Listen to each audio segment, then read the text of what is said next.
ভারতের দিক থেকেও উচিত হবে সেই সুযোগের সদ্ব্যবহার করা। মাননীয় প্রধানমন্ত্রী আপনারা জানেন বাংলাদেশের বিভিন্ন কাজে উনি এখন ব্যস্ত আছেন এবং অন্যান্য ভারত সফর সহ অন্যান্য সফর কোনো কিছুই এখনো ফাইনাল হয়নি। সেটা অবশ্যই দুই দেশের সাথে আলোচনা করেই সেটা ফল ফাইনাল হবে। যখন দুই দেশের প্রধান কথা বলেন, দ্বিপাক্ষিক আলোচনা হয়, তখন অনেক সমস্যা সমাধানেরই সুযোগ থাকে।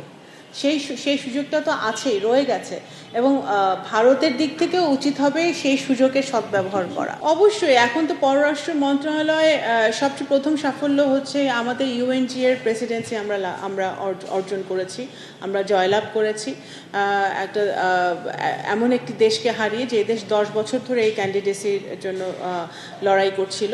তো অবশ্যই বাংলাদেশের প্রথম সাফল্য পররাষ্ট্র মন্ত্রণালয়ের সাফল্য। এটা পররাষ্ট্র মন্ত্রণালয় সকল মন্ত্রণালয়ের সাথে অত্যন্ত গভীরভাবে কাজ করছে আমাদের রিজিনাল কানেক্টিভিটি বাড়ানোর জন্য, আমাদের ইকোনমিক ডিপ্লোমেসি, সফট ডিপ্লোমেসি যাকে বলে, কালচারাল ডিপ্লোমেসি, স্পোর্টস ডিপ্লোমেসি।